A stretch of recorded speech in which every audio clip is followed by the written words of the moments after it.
ইয়াৰ পাছতে আমি বিচাৰকসকললৈ মাইক্ৰফোন আগবঢ়াই দিম। বিচাৰকসকলে নিজৰ এই প্ৰতিযোগিতাৰ সন্দৰ্ভত নিজৰ মন্তব্যসমূহ ৰাজহুৱাকৈ দাঙি ধৰিব। তাৰ পাছত কোনো প্ৰতিযোগী দল বা কোনো অংশগ্ৰহণকাৰী ব্যক্তিৰ বা দলৰ কিবা যদি আসোঁৱাহ আছে, তেখেতলোকে সম্পূৰ্ণ স্বতন্ত্ৰভাৱে এই মঞ্চত আহি সসন্মানেৰে বিচাৰকসকলৰ লগত মত বিনিময় কৰিব পাৰিব আৰু আমাৰ সন্মানীয় বিচাৰকসকলেও তেখেতলোকলৈ যুক্তি সহকাৰে সকলো তথ্য আগবঢ়াব। সেয়েকে আশা কৰি আমি বৰ্তমান মাইক্ৰফোন বিচাৰকৰ ফালে আগবঢ়াই দিছোঁ। ঈশ্বৰ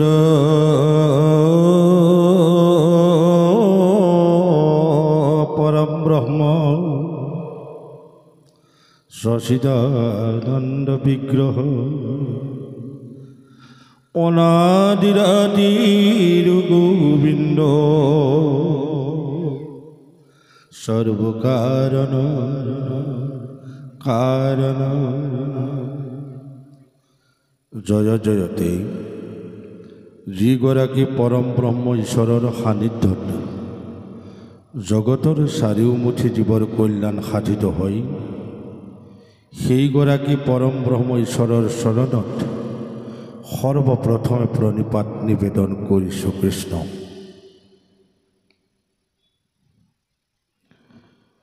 বৃহত্তৰ যোগতলী মৌজাবাসী ৰাইজৰ সৌজন্যত,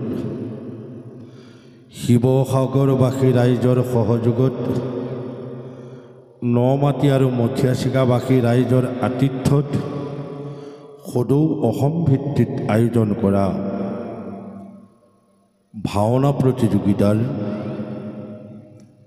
অন্তিম দিৱসৰ জ্ঞানগম্ভীৰ ভক্তৰে উজ্জ্বলিত দ্বিতীয় বৈকুণ্ঠ ধামত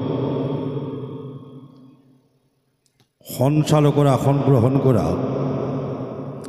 প্ৰভুজন আৰু প্ৰমুখ্যে সন্মানীয় এই ৫টি ৰাতিত মূল্যাংকনৰ দায়িত্ব গ্ৰহণ কৰি শুকৰ দৰে এক গম্ভীৰ আসন অলংকৃত কৰা সন্মানীয় বিচাৰক মণ্ডলী, লগতে উদযাপন সমিতিৰ বিষয়ববীয়াসকল, উপসমিতিসমূহৰ সভাপতি সম্পাদকৰ প্ৰমুখ্যে বিষয়ববীয়াসকল, তাতোতকৈও কেওদিনতে ভাওনা দৃশ্য আৰু শ্ৰব্য অনুষ্ঠানত শ্ৰোতা দৰ্শকৰ দৰে আসনত উপবিষ্ট হোৱা অসমৰ বিভিন্ন প্ৰান্তৰ পৰা অহা আবাল বৃদ্ধ বনিতা প্ৰতিগৰাকীৰ চৰণত প্ৰণিপাত নিবেদন কৰিছোঁ। লগতে এই ভাওনা সমাৰোহৰ অংশগ্ৰহণ কৰা প্ৰতিটো সন্মানীয় দললৈ আমাৰ এই বিচাৰকৰ তৰফৰ পৰা আন্তৰিক শ্ৰদ্ধা আৰু সেৱা নিবেদন কৰিলোঁ। বিষয়বস্তু হ'ল সদৌ অসম ভাওনা প্ৰতিযোগিতা। ভাৰতবৰ্ষৰ যি দৰ্শন, এই দৰ্শনৰ মূল ভেটি হ'ল বেদ আৰু উপনিষদ। সত্যযুগৰ অৱসান, ত্ৰেতাযুগ আৰম্ভ। মানুহৰ যি জীৱন যাত্ৰাৰ প্ৰণালী উশৃংখলতাৰ ওপৰত উপলব্ধি কৰি অমৰাৱতী ৰজা ইন্দ্ৰৰ প্ৰমুখ্যে দেৱতা মণ্ডলী আহি প্ৰজাপতি ব্ৰহ্মাক নিবেদন কৰিছিল যে কেনেদৰে এই মনুষ্যৰ জীৱন যাত্ৰাটো সঠিক ৰূপত লৈ যাব পৰা হয়, ইয়াৰ এটি অন্যতম আপুনি ব্যৱস্থা কৰক। আৰু লগে লগে প্ৰজাপতি ব্ৰহ্মাৰ সাধনাৰ যোগে এক অভিনৱ পন্থা তেওঁ উলিয়াই পেলালে, যে য'ত দৃশ্য আৰু শ্ৰব্য, য'ত নৃত্যং গীতং বাদ্য ইয়াৰ সমাহাৰ থাকিব, সেই হ'ল ভাওনা। ভাৰতবৰ্ষৰ অন্যতম নাট্যকাৰজনৰ নাম হ'ল প্ৰজাপতি ব্ৰহ্মা। এতিয়াও প্ৰজাপতি ব্ৰহ্মাই এই আমি যি ভাওনা কৰি আছোঁ পূৰ্বতেই ঋগ্বেদৰ পৰা সংলাপ যিখিনি আমি বচন কওঁ, যজুৰ্বেদৰ অভিনয় যিখিনি আমি অভিনয় ইয়াত প্ৰদৰ্শন কৰোঁ, সামবেদৰ পৰা গীত যি আমি নান্দিৰ পৰা কল্যাণ খৰমান পৰ্যন্ত ইয়াত পৰিৱেশন কৰোঁ, আৰু অথৰ্ববেদৰ পৰা নাটৰ সানি ত্ৰিপুৰাদা অমৃত মন্থন আৰু অসুৰ পৰাজয় এই তিনিভাগ নাটৰ সৃষ্টি কৰি ল'লে। দেৱতাই বেদৰ তত্ত্ব কৃষ্ণ নাম কৃষ্ণ সংস্কৃতিক ভক্তিৰ তত্ত্ব ভেদ কৰিব নোৱাৰাৰ পৰিপ্ৰেক্ষিতত ইন্দ্ৰক নি নাট প্ৰদান কৰিলে যে ইয়াৰ এটা সুব্যৱস্থা কৰিব লাগে। গতিকে ইন্দ্ৰই ব্ৰহ্মাৰ প্ৰপন্ন শিষ্য ভৰত ঋষিক মাতি ভৰতৰ হাতত তিনিওভাগী নাট অৰ্পণ কৰিছিল। আৰু ভৰত ঋষিৰ মাত্ৰ 100টা ল'ৰাহে আছে, ছোৱালী নাই। তেতিয়া ব্ৰহ্মাক কোৱাত ব্ৰহ্মাই কৈছিল তাৰ বাবে আপুনি চিন্তা নকৰিব, তেওঁ মানস কন্যা 24গৰাকী সৃষ্টি কৰি স্ত্ৰী প্ৰভৃতি যিখিনি আমাৰ চৰিত্ৰ ৰূপায়ণ কৰিছে সেইসকলক তালৈ লৈ আহিল। ধাৰাবাহিকভাৱে যেতিয়া ভাওনা আহি আহি আমাৰ অসম পালেহি, সেই ভাওনাৰ লগত পৰম গুৰু শ্ৰীমন্ত শংকৰ গুৰুজনাৰ ভাওনাৰ অকণমান ব্যতিক্ৰম হ'ল। এক ঈশ্বৰবাদত পৰম পুৰুষ শ্ৰীমন্ত শংকৰ গুৰুজনাই এক কৃষ্ণক প্ৰাধান্য দি ভাওনাৰ সৃষ্টি কৰিলে। আৰু সেই ভাওনাক আজি সুপৰিকল্পিতভাৱে শাস্ত্ৰসন্মত আৰু প্ৰণালীবদ্ধতাৰে উপস্থাপন কৰি আমাৰ যুৱ প্ৰজন্মক উশৃংখলৰ পৰা শৃংখলিত এটা জীৱনৰ পথ দেখুওৱাৰ উদ্দেশ্যে উদ্যোক্তা মণ্ডলীয়ে এই ব্যৱস্থাটো গ্ৰহণ কৰিছে। এইটো কথা ঠিক, আজি যোগতলী মৌজাবাসী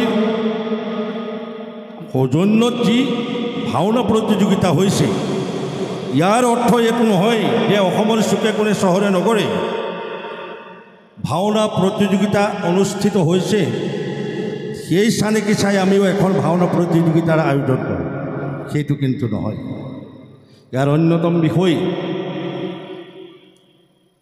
আধ্যাত্মিক বাদক ত্যাগ কৰি ভোগবাদক নিজকে অন্তৰ্নিহিত কৰা মানৱ নামৰ প্ৰজাতিটোক ঈশ্বৰীয় মঞ্চলৈ আদৰি অনাৰ অন্যতম এটা পথ। স্থানে স্থানে অখণ্ড ভাগৱত, গীতা পাঠ, ঘোষাপাঠ, ধৰ্মালোচনী সভা অনুষ্ঠিত হৈ গৈছে। কিন্তু সমান্তৰালভাৱে এইখন অসমত মাতৃহত্যা, পিতৃ অত্যাচাৰ, ধৰ্ষণ, লুণ্ঠন, অনাচাৰ কিন্তু তাতোতকৈ দুগুণ বাঢ়ি গৈছে। ইয়াৰ কাৰণটো কি?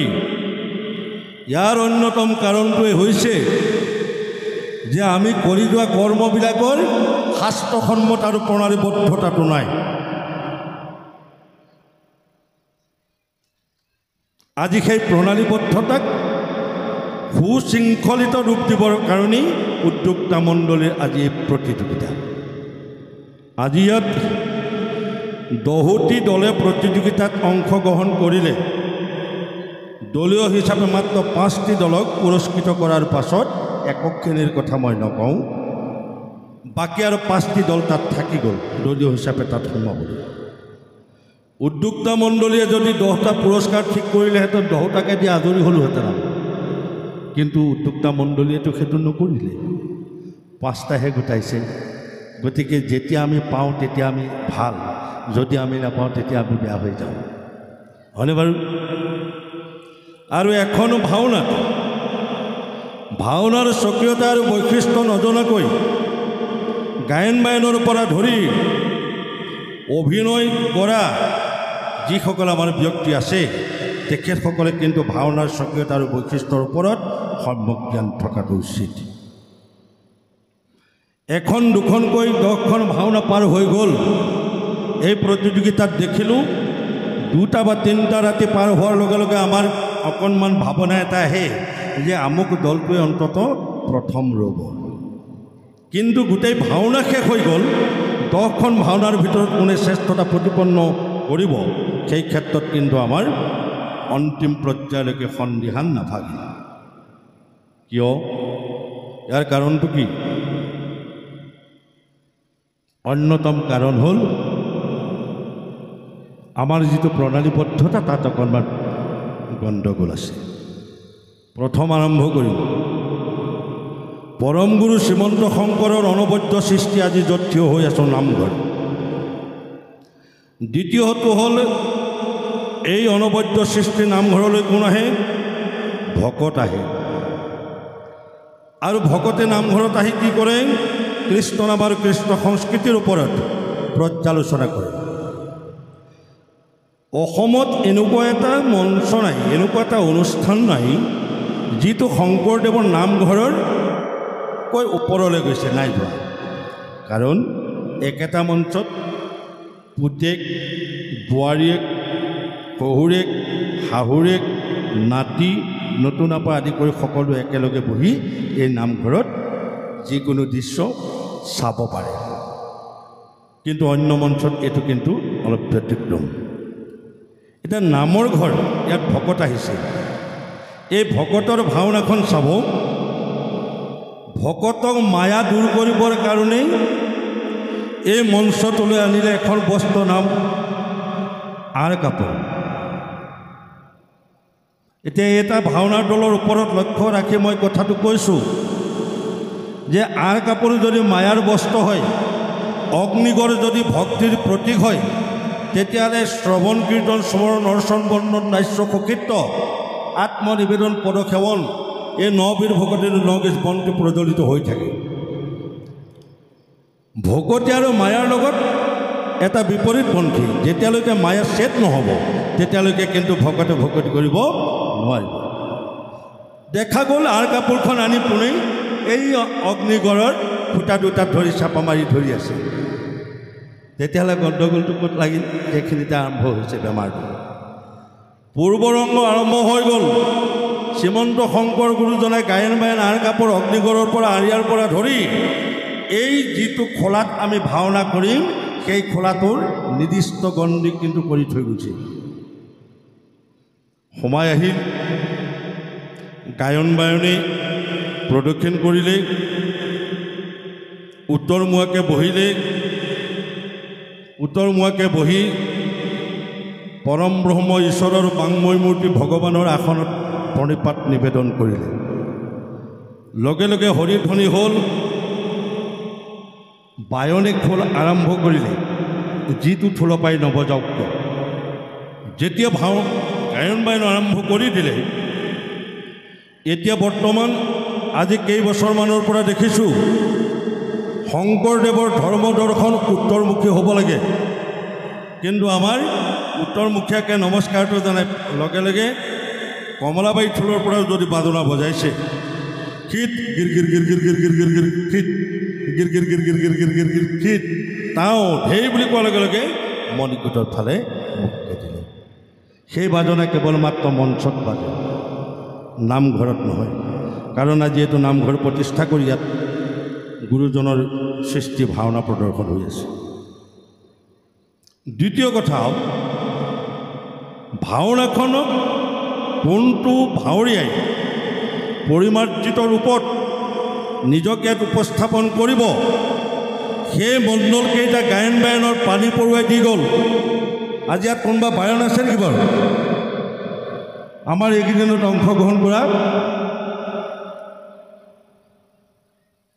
আছে নহয়নে বাৰু?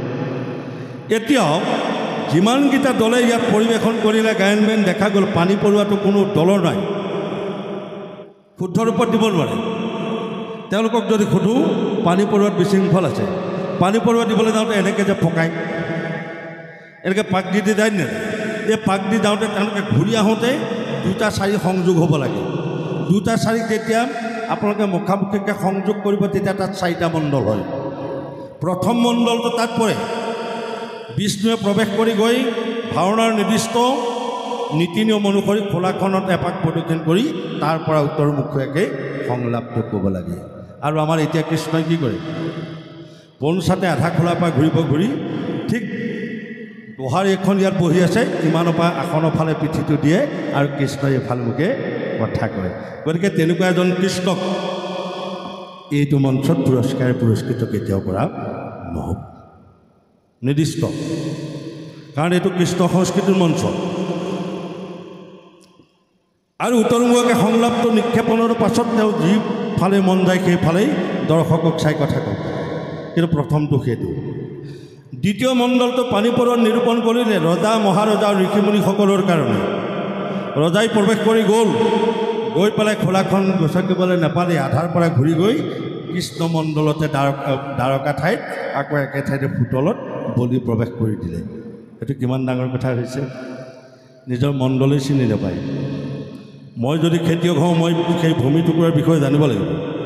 যদি মই খোলাখনৰ বিষয়ে মোৰ জ্ঞান নাই, তেতিয়াহ'লে মই তাত অভিনেতা বুলি প্ৰতিপন্ন কৰিবলৈ গ'লে মোক উদ্যোক্তামন বুলিয়ে কোনো কাৰণ পুৰস্কাৰে পুৰস্কৃত নহয়।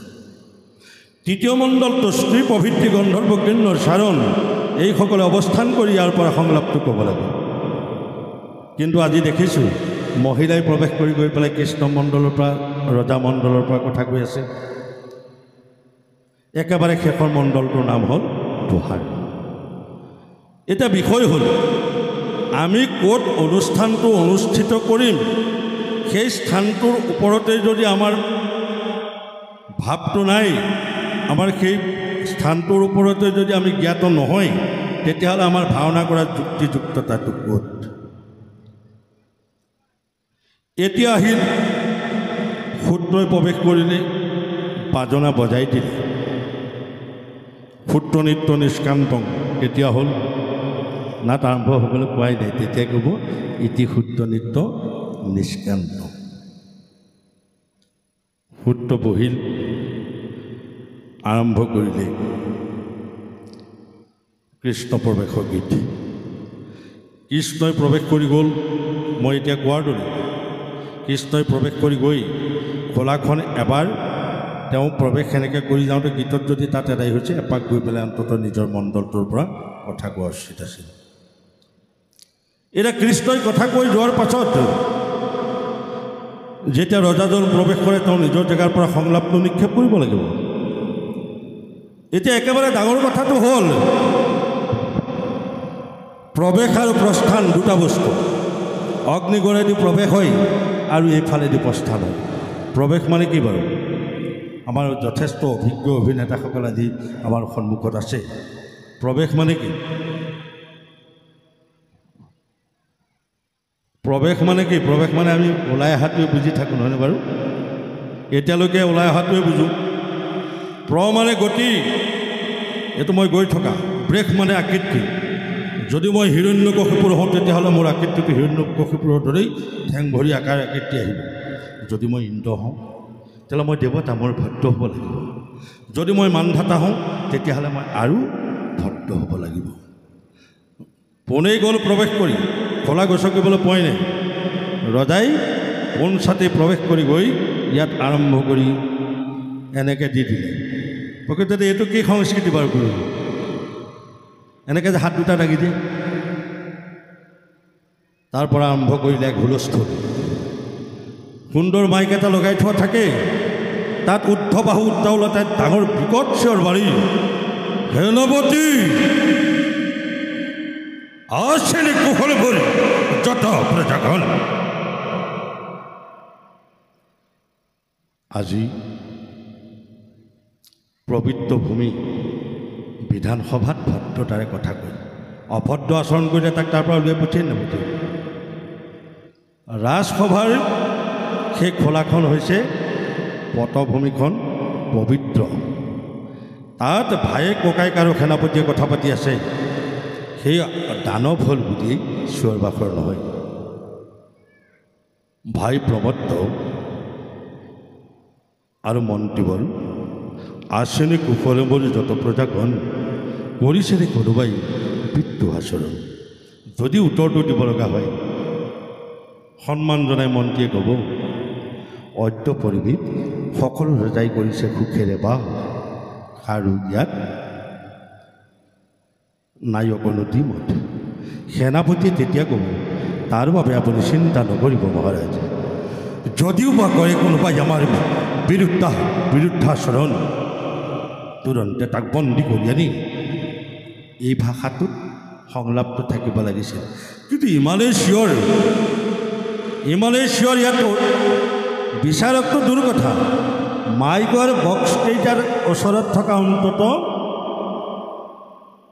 শ্ৰোতা দৰ্শকক কিন্তু কাণৰ কণামা কৰি লৰাই দিয়ে।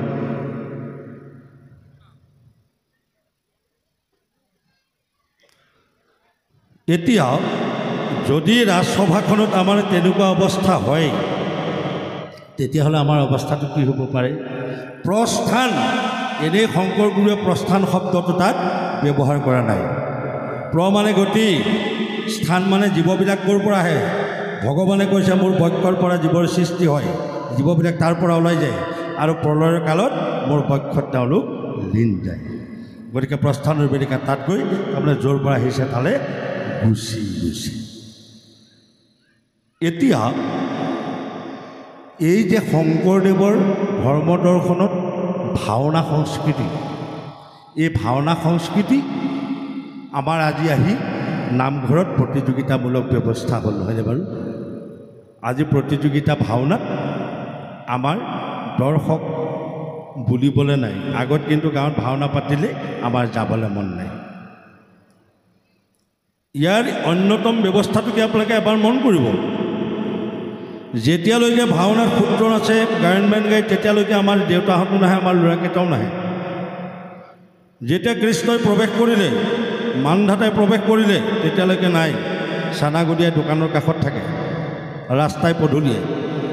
যেতিয়াই গম পালে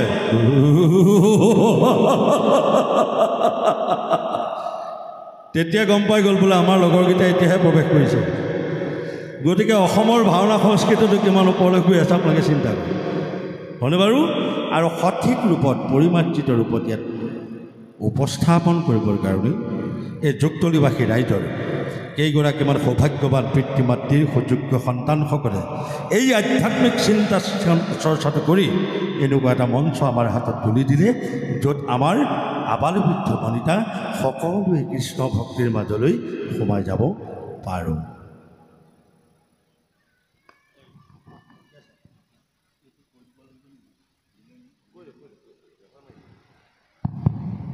এতিয়া মই অন্য এটা কথালৈ যাম, আৰু আমাৰ তিনিজনকৈ সন্মানীয় বিচাৰক আছে।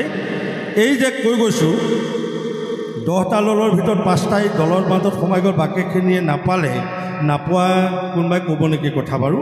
কাৰণ উদ্যোক্তা মণ্ডলী আকৌ এবাৰ ক'ব নালাগে যে আপোনালোকে প্ৰশ্ন কৰক, কাৰণ প্ৰতিবাৰ এবাৰ থিয় হৈছে, আকৌ বহি যাওঁ।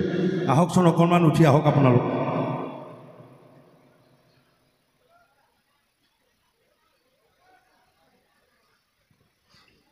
আহিব নেকি বাৰু প্ৰভুসকল? নাহে চাগে, হয়নে বাৰু? অহাৰ পৰা আশা নাই, বতৰ বেয়া, আপোনালোকে যথা জেগাতে কিন্তু বহি থাকক আপোনালোকে, হয়নে? মই গম পাইছোঁ অহাৰ আশা নাই। আপোনালোকে আজিৰ দিনটোৰ ৰিজাল্ট যেতিয়া বাহিৰ হ'ল, আপোনালোকে এটা কথা পাইছেনে বাৰু ফেচবুকত, যে আমাৰ এই যুগতলিত ইমান কষ্টে ব্ৰতে গায়ক দেশে অনুষ্ঠিত কৰা ভাওনা প্ৰতিযোগিতাত এটা বস্তুক লৈ ফেচবুকত কোনোবাই লিখিছে, মই নাই পোৱা, কিন্তু মই কোৱা শুনিছোঁ আমাৰ সন্মানীয় বিচাৰক আমাৰ শইকীয়া ছাৰে, যে আমাৰ খলনায়কৰ চৰিত্ৰটো যেতিয়া আমাৰ বাসুকীক দিয়া হ'ল, কেইজনমান ভক্তই সেই বিষয়টো মানি ল'ব নোৱাৰি ফেচবুকত ইতিমধ্যে লিখিছে। আপোনালোকে পাইছেনে বাৰু? পাইছেনে? পাইছে। কাশ্যপ আৰু কদ্দুৰ পুত্ৰ হ'ল সেই কালনাগ। আপোনালোকে মন কৰিব কথাটো, আমি কিয় দিলোঁ? এই আলোড়নটো চিঞৰ বাখৰবিলাক লাগক বুলিয়ে দি আছোঁ। তেতিয়া আমি গম পাম কোনজন ৰান্ধনি কিমান পাকৈত। দি দিয়াৰ পাছত ফেচবুকত আহি গ'ল যে কি কাৰণত বাসুকীক খলনায়ক হিচাপে দিব। বাসুকীটো সেই নাট ভাগত মূল নায়ক হৈ ওলাব লাগে, হয়। বাসুকীক দিয়া অন্যতম কাৰণটো শুনক।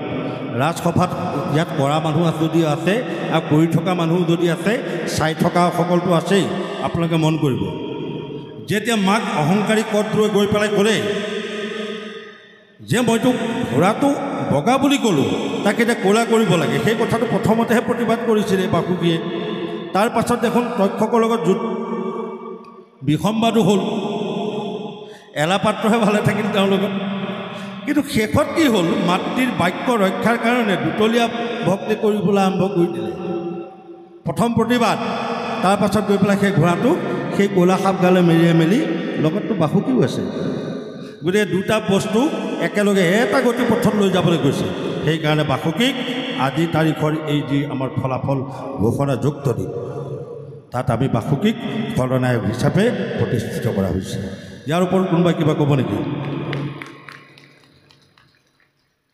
কাৰণ কি হয়, আপোনালোকে চাব, আপোনালোকতকৈ আমি কোনো কাৰণতে ওপৰ নহয়, আমি আপোনালোকৰ চৰণৰ ধূলি বনাম।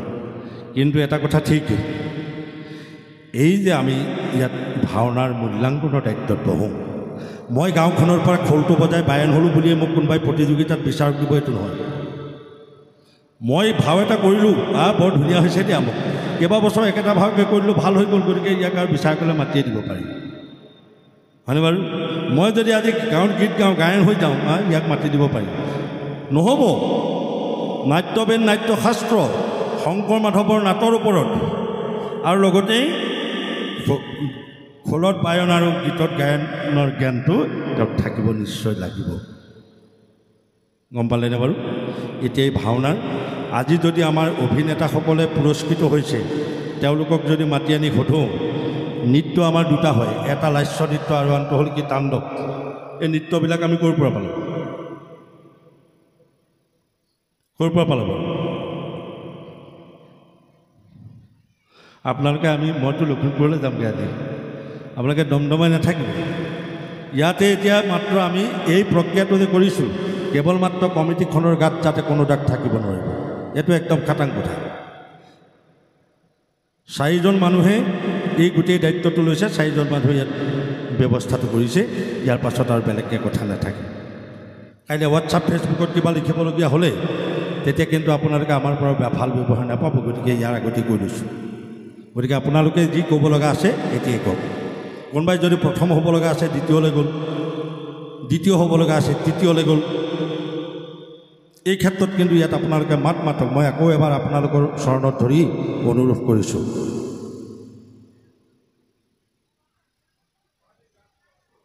আছেনে বাৰু? নাই চাগে। এতিয়া চাওক, শ্ৰীমন্ত শংকৰদেৱে ভাওনা সৃষ্টি কৰিছিল 1468 চনত, আৰু অসমত আজি পাতি থকা এই ভাওনাখন যে আমি অসমীয়া ভাষাৰ ভাওনা ধুনীয়াকৈ শুনিবলৈ পাইছোঁ, দেখিবলৈ পাইছোঁ, এই ভাওনা 1656 চনত জয়ধ্বজ সিংহৰ দিনত মহামুখ গ্ৰন্থৰ পৰা প্ৰভূত চন্দোদয় নামৰ সংস্কৃতৰ নাটকভাগ নি পোনপ্ৰথমবাৰৰ বাবে শ্ৰী শ্ৰী আউনীআটী সত্ৰৰ প্ৰতিষ্ঠাপক সত্ৰাধিকাৰ নিৰঞ্জন দেৱ গোস্বামীয়ে নাটৰ সৃষ্টি কৰিছিল, প্ৰভূত চন্দোদয়। আৰু সেই যি আমাৰ অসমীয়া ভাষাৰ নাট, সেই নাটবিলাকত আজিৰ দৰে আমাৰ গীত মাতবিলাক নহয়। সাম্প্ৰতিক সময়ত আপোনালোকে সত্ৰই পতা ভাওনা যদি তাত চাবলৈ যায়, তেতিয়াহ'লে আপোনালোকে তাত এটা কথা দেখিবলৈ পাব, আমি গোৱা গীত মাতবিলাক সত্ৰৰ ভিতৰত কিন্তু নাই। ইয়াত আমি গাই আছোঁ, ওয়াৰে সভাৰ মাজে দেৱ পুৰণ দৰ, এইদৰে গাই আছোঁ। তাত আকৌ তেনেকৈ নাই। গম পাইছেনে? সভাৰ মাজে দেৱ পুৰণ দৰ,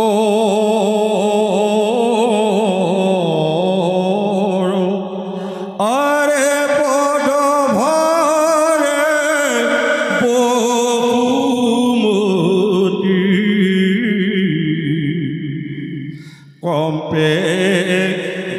অনেক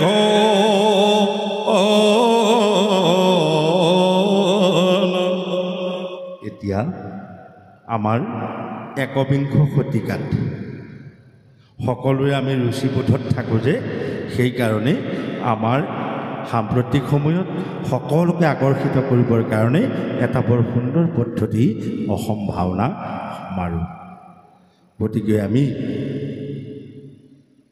প্ৰশ্নও এতিয়া নেপালোঁ পালোঁ বুলিও কোনেও নক'লে হেন জানি সৰ্বজনৰ চৰণত পুনশ্চ আমি প্ৰণিপাত নিবেদন কৰি আমাৰ আৰু তিনিগৰাকীকৈ আমাতকৈ অভিজ্ঞ বিচাৰক ইয়াত বহি আছে, তেখেতসকলে দুআষাৰ আপোনালোকক ক'ব। সেয়েহে আমি প্ৰভুৰ চৰণত মাধৱ পুৰুষৰ এভাগী ঘোষাৰে এই অভাজনক যি দুআষাৰ ক'বলৈ আজ্ঞা কৰিছিল ইমানতে সমাপ্ত কৰিছোঁ। আবাহনং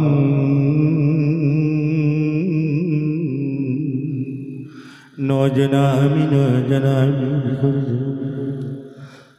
পূজা মন্ত্ৰং নজনামি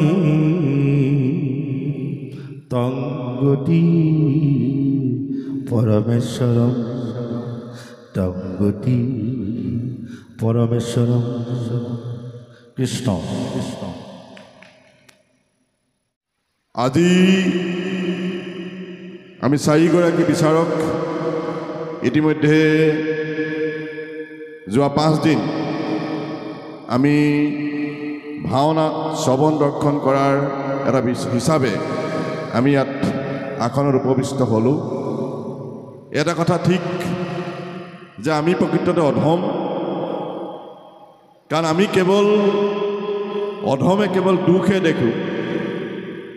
আমি কেতিয়াও আমাৰ যিখন বহীত থাকে সেই বহীখনত আমি বিশেষকৈ ৰঙা চিয়াঁহীৰে আমি গুণটো নিলিখোঁ, কেৱল মাত্ৰ আমি দুখহে দেখোঁ।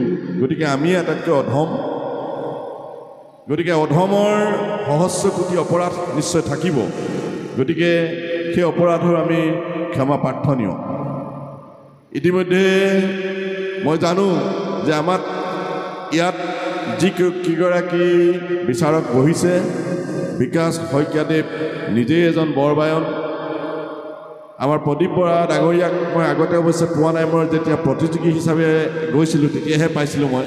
আৰু নাথ ছাৰ এখন বিদ্যালয়ৰ প্ৰধান শিক্ষক হৈও গোটেই ব্যৱস্থাটোত আমাতকৈ যথেষ্ট অভিজ্ঞ আৰু এটা গতানুগতিক শৈলীত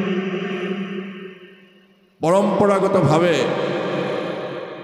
সেই তাহানিৰ পৰা আজিলৈকে গুৰু সংস্কৃতিক আধ্যাত্মিক চিন্তা চেতনাৰে আগবঢ়াই নিয়াৰ ক্ষেত্ৰত কাম কৰি আছে আৰু সেইকাৰণে আসনত উপবিষ্ট হৈছে। মই এই গুৰু সংস্কৃতিক বিচাৰকৰ আসন অলংকৃত কৰি বিচাৰকৰ চিন্তাধাৰাৰে উপবিষ্ট কৰাটো, বিচাৰকৰ চিন্তাধাৰাৰে চোৱাটো আমাৰ বাবে কেৱল ধৃষ্টতা মাথোন। কিয়নো মহাপুৰুষ গুৰুজনাৰ অপূৰ্ব কৃষ্টি সংস্কৃতিক বিচাৰকৰ আসনৰ চোৱাৰে ধৃষ্টতা আমাৰ খবৰ নাই। ইতিমধ্যে প্ৰদীপ বৰা প্ৰভুজনাই গোটেই ব্যৱস্থাটোক গায়ন বায়নৰ শৈলীৰ পৰা গোটেই ব্যৱস্থাটোক মঞ্চৰ খলালৈকে গোটেই ব্যৱস্থাটোক অতি সুন্দৰভাৱে দাঙি ধৰিছে। তাত মই কোৱাৰ মানসিকতা বা কোৱাৰ ধৃষ্টতা নাই।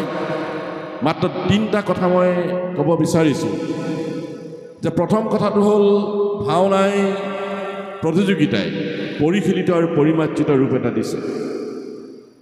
ভাওনা প্ৰতিযোগিতাই নতুন প্ৰজন্মক, ভৱিষ্যতৰ ডেকা বন্ধুসকলক গুৰুজনাৰ অপূৰ্ব কৃষ্টি সংস্কৃতিক আধ্যাত্মিক চিন্তা চেতনাৰে আগবঢ়াই নিয়াৰ স্বাৰ্থত কাম কৰাৰ প্ৰেৰণা দিছে।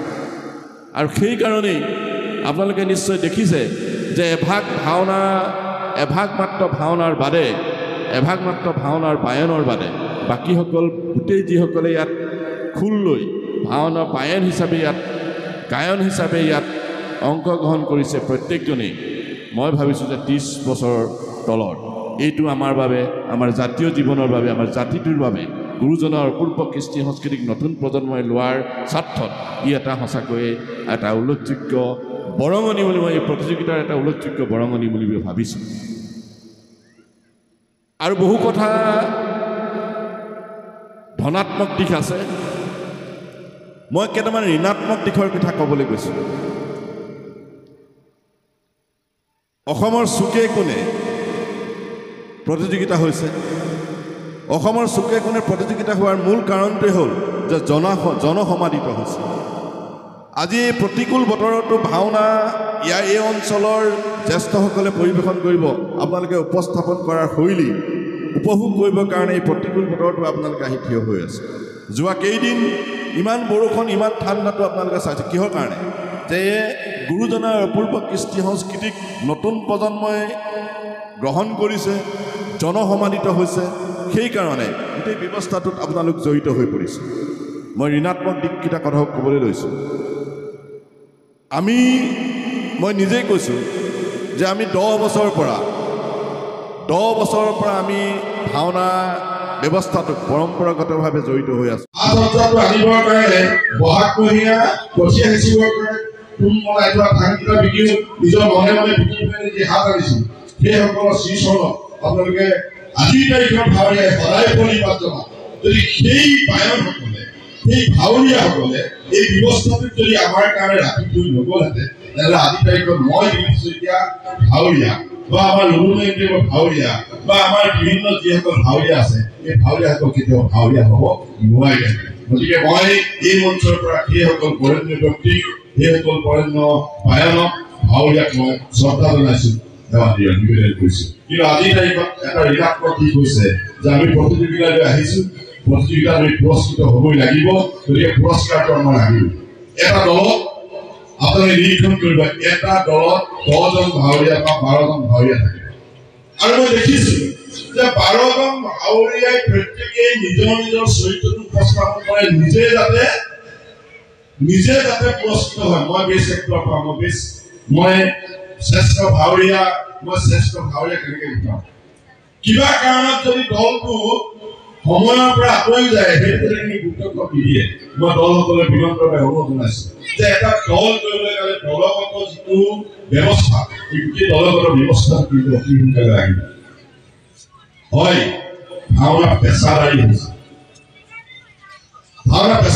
পেছাদাৰী হোৱাটো বেয়া কথা হোৱা নাই যদি পেছাদাৰী হৈছে কিন্তু ভাওনা কেৱল এই পেছাদাৰীটো কেৱল টকা পইচাৰে সীমাবদ্ধ থাকিব নালাগে যদি মই ভাওনা কৰি 5,000 টকা যদি মই কওঁ যে মই ভাওনা এটা উপস্থাপন কৰিবলৈ 5,000 টকা লাগিব গতিকে মই সময়টো মই নিৰ্দিষ্টকৈ ৰাখিব লাগিব মই আখৰালৈ নিৰ্দিষ্টকৈ যাব লাগিব গোটেই ব্যৱস্থাটো পেছাদাৰী হ'ব লাগিব যদি মোৰ গোটেই ব্যৱস্থাটো পেছাদাৰী নহয় কেৱল ভাওনা শেষ হোৱাৰ পিছত এটা ভাৱৰীয়াক টকা দিয়াৰ পিছত টকা দলিয়াই দি যে মই আখৰ টকা নহ'ব কাইলৈ পৰা কিন্তু মই আপোনালোকৰ ভাড়া কৰিব নাহোঁ এই ব্যৱস্থাত কিন্তু কেৱল ভাৱৰীয়াসকলে মই আহ্বান জনাইছোঁ এই ব্যৱস্থাত কেৱল মাত্ৰ সেইখিনিতে পেছাদাৰী হ'লে নহ'ব সময়ৰ প্ৰতি পেছাদাৰী হ'ব লাগিব আৰু সময়ৰ প্ৰতি যদি পেছাদাৰী নহয় তেতিয়াহ'লে মঞ্চত উপস্থাপন কৰাৰ ক্ষেত্ৰত সদায় অসুবিধা আছে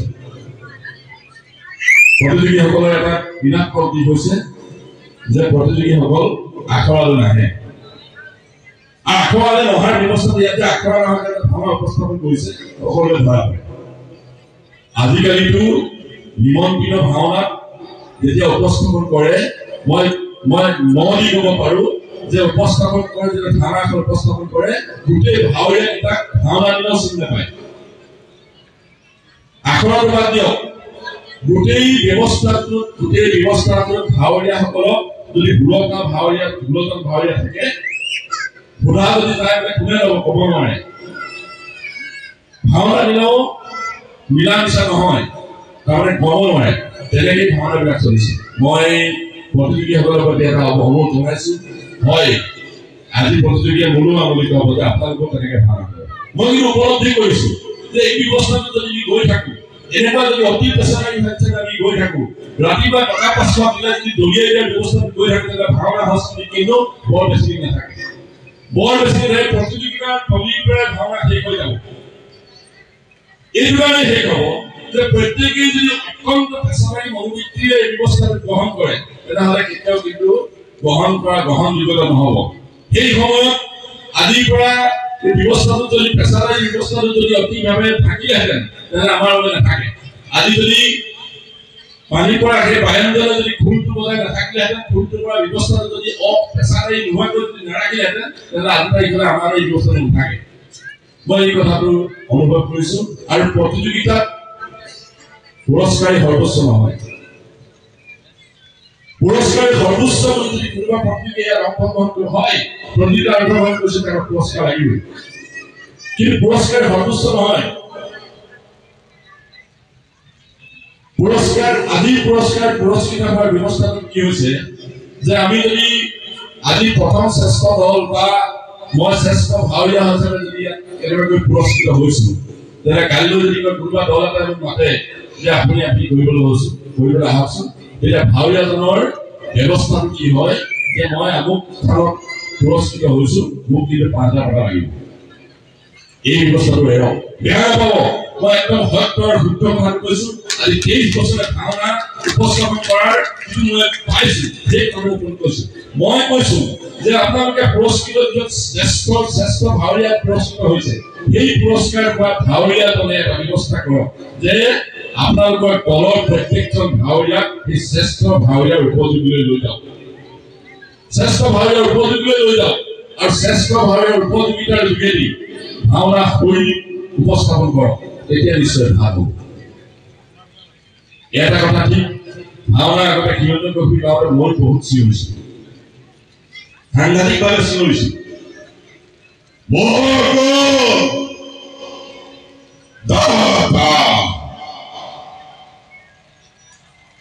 কিন্তু এতিয়া মই বিচাৰ কৰা এখনত উপস্থাপন হৈ বহি থাকোঁতে অনুভৱ কৰিছো, আটাইতকৈ ৰসভংগৰ যদি ব্যৱস্থা হয়, আটাইতকৈ ৰসভংগৰ ব্যৱস্থা যদি হয়, তেনেহ'লে এই চিঞৰাটোৱে হয় আটাইতকৈ ৰসভংগৰ ব্যৱস্থা। দেৱতা দেৱতা মই কৈছো, মই কোৱা নাই, আপুনি কয়, আপুনি ক'ব, চবে ক'ব যে আপুনি কয়, হয় মই কৈছিলো, কিন্তু সেইটো শুদ্ধ নহয়। গতিকে এইকেইটা কথা মই কৈছো, মই কৈছো যে অভিনয় মোৰ পেচা নহয়, মোৰ নিচা। আজিৰ তাৰিখত মই যদি ক'ৰবাত আউনীআটী সত্ৰত মই যদি কিবা বঁটা গ্ৰহণ কৰিছো, এই বঁটা মোৰ নামটো আছে, কিন্তু এই বঁটা মোৰ নহয়। জিলাখনৰ ভাওনা সংস্কৃতিৰ লগত জড়িত প্ৰত্যেকগৰাকী সমানধন্য সৰুজ জ্যেষ্ঠ সকলোৰে এইভাগ বঁটা, বিশেষকৈ ২০০০ চনৰ পৰা যিটো দলৰ লগত মই জড়িত হৈ আছে, পূৰ্বৰ সাংস্কৃতিক গোষ্ঠী, আৰু তেখেতসকলে আজিৰ তাৰিখলৈকে ভাওনা কৰাৰ ক্ষেত্ৰত আমাক যদি সহযোগিতা নকৰিলেহেঁতেন, তেনেহ'লে ভাওনা মহিয়াটো পাৰি মই কেতিয়াও বিকশিত হ'ব নোৱাৰোঁ। সকলোৰে আশীৰ্বাদ সহযোগিতাৰ অবিহনে ই কেতিয়াও সম্ভৱ হৈ নুঠে। গতিকে এই ক্ষেত্ৰত সকলোলৈকে আমাৰ তৰফে আন্তৰিক শ্ৰদ্ধা জনাইছোঁ, কৃতজ্ঞতা জনাইছোঁ, আৰু আশা ৰাখিছোঁ আপোনালোকৰ আশীৰ্বাদে অহা সময়ছোৱাত আমি অন্ততঃ গুৰুজনাৰ সৃষ্টি সংস্কৃতি কিছুখিনি ক্ষেত্ৰত আগবঢ়াই দিব পাৰিম। বহুত কথা আছে, বহুত কথা ক'বলৈ আছে, প্ৰতিযোগীসকলৰ বাবে বহুত কথা ক'বলৈ আছে, যিহেতু মই নিজে এজন প্ৰতিযোগী। গতিকে প্ৰতিযোগিতাৰ মাধ্যমটো কিন্তু অতিকৈ বেয়া হৈছে। যোৱা কেইদিন এই বিশেষকৈ প্ৰতিযোগিতাই এটা কথা অতি সুন্দৰভাৱে উপস্থাপন কৰিছিল যে যিকেইটা কথা সততে আমি গম পাওঁ, সেই কথা মুকলিমূৰীয়াকৈ পৰিচালকে নিজেই কোৱাৰ এটা সুবিধা, এই মঞ্চতে কোৱাৰ এটা সুবিধা আমাক প্ৰদান কৰিছিল, আৰু প্ৰত্যেককে এই দলবিলাকক কথা কোৱা হৈছিল।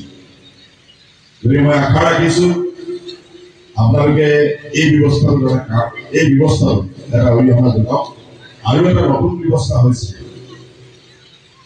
দলবিলাক বেছি হৈছে। আজিকালি তাই মই ভুলো যে মই ভাওনা সংস্কৃতিৰ লগত জড়িত নহয় কোনো ব্যৱস্থা নাই না মই অভিনয় কৰোঁ না মই গায়ন মই একো নাই মোৰ পইচা আছে অসমৰ বিভিন্ন ঠাই 20টা ল'ৰা আমি গোটাই 20টা ভাল বচা ভাৱৰীয়া গোটাই প্ৰতিযোগিতাখনত অংশগ্ৰহণ কৰি পুৰস্কৃত হৈছোঁ কিন্তু সেই ব্যৱস্থাটো কেতিয়াও নহয় মই আহ্বান জনাইছোঁ যে আপোনালোকে নিজৰ ভিতৰত অভিনেতা সৃষ্টি কৰাৰ ভূমিকা অংশগ্ৰহণ কৰক কিমান দিন আপোনালোকে বাহিৰৰ ল'ৰা মাতি আনি পইচা পাতি দি মেলি ভাড়া কৰিব 5খন ভাওনা প্ৰতিযোগিতাত আপোনালোকে প্ৰথম শ্ৰেষ্ঠ দল হ'ব 6 নম্বৰ ভাওনা দলটোক আপোনালোকে লিখি ৰাখক আজি এই মুহূৰ্তত এই মঞ্চত কৈছোঁ 5খন প্ৰতিযোগিতাত তেনেকুৱাকে দল কৰি আপোনালোকে পুৰস্কৃত হওক প্ৰথম শ্ৰেষ্ঠ দল 6 নম্বৰ যিখন ভাওনা হ'ব সেই 6 নম্বৰ ভাওনাখনত আপোনালোকে প্ৰতিযোগিতাত অংশগ্ৰহণ কৰিব পাৰিব কিন্তু তাত অংশগ্ৰহণ কৰিব পাৰিব কিন্তু উপস্থাপন কৰিব নোৱাৰে নিজৰ ভাৱৰীয়া নহয় লিখি ৰাখক মই আজি এই মঞ্চত পৰা কৈছোঁ আৰু কোনোবাই যদি এই কথাটো যদি নহয় আপোনাৰ কথা নহয় মোৰ ওচৰত আহক মই কৈ দিম প্ৰমাণ আছে লিখি ৰাখক মই সেইকাৰণে সকলোকে আহ্বান জনাইছোঁ আপোনালোকে নিজৰ মাজত নিজৰ ভাৱৰীয়া সৃষ্টি কৰি প্ৰতিযোগিতাত অংশগ্ৰহণ কৰক শুদ্ধ হওক এবাৰ নাপাব দুবাৰ নাপাব তিনিবাৰ নাপাব 5বাৰ নাপাব 10বাৰ নাপাব কিন্তু এবাৰ নিশ্চয় পাব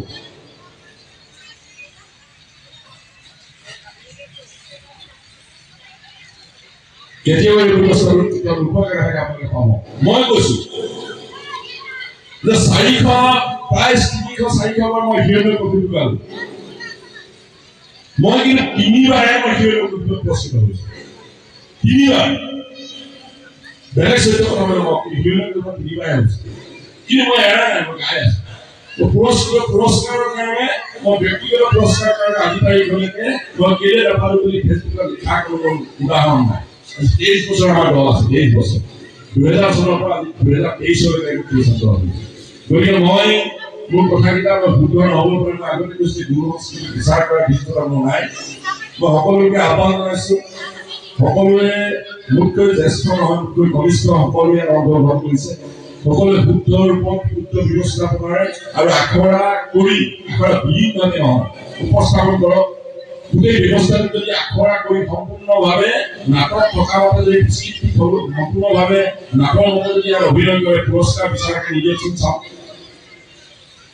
কোনোবাই বিচাৰ যিকেইটা দলে পুৰস্কৃত হোৱা নাই সেই দলকেইটাই বুকুৰ হাত থৈ কওঁ কি যে আমি গোটেইবিলাক কোনে কোনে গাইছিলোঁ কিন্তু আমি সেইকাৰণে পুৰস্কাৰ নাপাওঁ হ'ব পাৰিব নেকি কোনোবাই আছে নেকি কওক আহক কওক কোনোবা দল আছে ফেচবুকত লিখি এইফালে চিঞৰি যাওঁতে আমি যদি কোনোবাই কয় মই বোলে বিচাৰকৰ যিটো ব্যৱস্থা সেইটো মই সুখী হোৱা নাই আৰু কিহৰ কাৰণে সুখী হোৱা নাই এইটো ক'ব লাগিব মই এতিয়া এই মুহূৰ্তত আহ্বান জনাইছোঁ যে যিকেইটা দলে যদি পুৰস্কৃত হোৱা নাই কিহৰ কাৰণে পোৱা নাই বা সম্পূৰ্ণভাৱে নাটখন কিমান নাট কৈছে নাটভাগৰ সম্পূৰ্ণভাৱে তেওঁলোকে ব্যৱস্থাপনাত জড়িত হৈ কাম কৰিছে বুলি কওঁ এই মঞ্চত ক'ব নোৱাৰে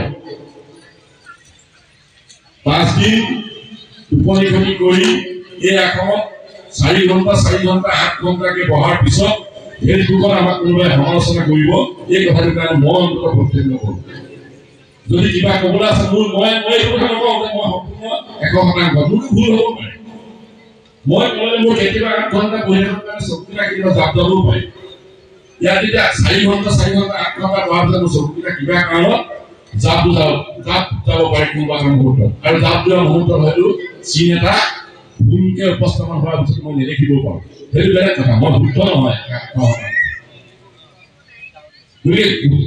ফেচবুকত ছ'চিয়েল মাধ্যমত সমালোচনা কৰিলে গোটেই ব্যৱস্থাটো কেতিয়াও শেষ হৈ নাযায় শুদ্ধ ৰূপত উপস্থাপন কৰক শুদ্ধ চিন্তাধাৰাৰে গুৰুজনৰ পূৰ্ব সৃষ্টি সংস্কৃতিক আগবঢ়াই নিয়াৰ স্বাৰ্থত কাম কৰক পেছাদাৰী থাকিব লাগিব কাৰণ এজন মানুহে 7 দিন যদি এটকা নোহোৱাকৈ কেতিয়াও অভিনয় কৰিব নোৱাৰে পেছাদাৰী লাগিবই পেছাদাৰী এটা মনোভাৱ লওক সেই পেছাদাৰীটো কিন্তু সকলো সময়ত হওক নিয়মানুবৰ্তিত হওক সকলোতে হওক আজি ভাওনা এখন গাঁৱৰ নিজৰ কোনোবা এজনে নিমন্ত্ৰণ কৰা ভাওনা এখনত কিয় আমি সমাজলৈ উপস্থাপন কৰিব নোৱাৰোঁ 10 বজালৈকে আমি ভালে ভুল নাপাওঁগে কিয় সমাজলৈ আমি যদি প্ৰতিযোগিতা ভাওনা এখনত যদি গোটেই মানুহখিনি একেলগে গোট খাই 6 বজালৈ যদি আমি উপস্থাপন কৰিব পাৰোঁ তেন্তে আমি ভাওনা দল এটা অংশগ্ৰহণ কোনোবাই নিৰমন্ত্ৰা ভাওনা আমি কিয় চতপথ আৰম্ভ কৰিব নালাগে চতপথ আৰম্ভ আগবজাত কিয় আৰম্ভ কৰিব দলগত আহিবলৈ বাধ্য হ'ব আমি যেতিয়া আমাৰ লকডাউন হৈছিলে কৰোণা মাহত তেতিয়া চৰকাৰে ভাওনা আৰম্ভ কৰিছিলে গতিকে এই ব্যৱস্থাটোৰ কাৰণে মই অনুৰোধ জনাইছোঁ ইতিমধ্যে খলনায়কৰ কথা কৈছে যে খলনায়ক বাকুটিয়ে কেনেকৈ পায় এতিয়ালৈকে কিন্তু বাকুটি চৰিত্ৰটো আজিৰ পৰা 5 বছৰ আগত আজি 1917 চনত ভিটাই পুখুৰী পূৰ্বৰংগ সাংস্কৃতিক গোষ্ঠী উদ্যোগত অনুষ্ঠিত হোৱা ভাওনা সমাৰোহত সৰুখন ভাওনা সমাৰোহ 2017 চনত তেতিয়াই বাকুটি চৰিত্ৰটো বিষ্ণু বৰা খলনায়কৰ চৰিত্ৰত পুৰস্কৃত কৰিছিল তেতিয়া কিন্তু ছ'চিয়েল মাধ্যমত সামাজিক মাধ্যমত তেতিয়া সমালোচনা হয় তাৰ পিছতো কিবা আছে গতিকে ব্যৱস্থাটো কেনেধৰণে খলনায়কৰ ব্যৱস্থাটো কৈছে পুনৰবাৰ মই আকৌ কৈছোঁ যে মোৰ যিটো বঁটা সেই বঁটাটো মোৰ নহয় প্ৰতিজন শ্ৰদ্ধাৰ শিল্পী কলাকৌশলী ভাওনাপ্ৰেমী ৰাইজৰ আশীৰ্বাদ মৰম সহযোগিতাৰ বাবে এই পুৰস্কাৰটো হৈছে মোৰ নহয় গতিকে সকলোৱে আমাক আশীৰ্বাদ কৰিব আৰু কথা কওঁতে যদি কিবা বেছিকৈ কৈছোঁ মই বন্ধুসকলক বিশেষকৈ ভাৱৰীয়া শিল্পীসকলক মই অনুৰোধ কৰিছোঁ যে আপোনালোকে এই কথাটো ধৰি দিয়ে কিন্তু এটা কথা ঠিক আমাক সমালোচনা নকৰে আমি প্ৰত্যেকটো কথা কিন্তু আমাক অতি সমালোচনা কৰে অতিকে সমালোচনা কৰে গতিকে সমালোচনাৰ নকৰাৰ ব্যৱস্থাটো যাতে আমি ব্যৱস্থা গ্ৰহণ কৰিব পাৰোঁ আৰু এটা কথা কৈছোঁ যে মই সেইখন কৈছোঁ যে কাপোৰ কানি মাৰ্জিত হ'ব লাগে সিদিনাখন মই চৰিত্ৰটো পাহৰিছোঁ এগৰাকী মহিলা চৰিত্ৰই এখন এটা মানে ব্লাউজ কিনিছে গোটেই পিঠিটো ওলাই আছে গুৰু সংস্কৃতিৰ পৰা এটা অৱহেলা গোটেই পিঠিটো ওলাই আছে গতিকে এতিয়া আমাৰ গুৰুজনাৰ কৃষ্টি সংস্কৃতিৰ পৰাই নপৰে গতিকে বেছি সময় নকওঁ কথা কওঁতে বেছি ওলাই গৈ আছে গতিকে পুনৰবাৰ আপোনালোকৰ শ্ৰীজনক মই সেৱা নিবেদিছোঁ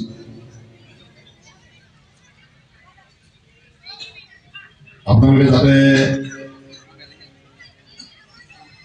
এই অভাৱনে কিবা কওঁতে যদি কিবা ভুল হৈছে তাৰ বাবে ক্ষমা কৰিব মই আকৌ কৈছোঁ যে গুৰু সংস্কৃতিক বিচাৰ কৰাৰ যথেষ্টতা আমাৰ হ'ব নাই তথাপিতো আপোনালোকৰ আশীৰ্বাদ লৈ এই স্থলত আমি উপবিষ্ট হৈছোঁ আশা ৰাখিছোঁ আপোনালোকৰ আশীৰ্বাদ সহযোগিতাই পৰৱৰ্তী সময়ত আগবাঢ়ি যোৱাত আমাক অৰিহণা যোগাব কৃষ্ণ জয় জয়তে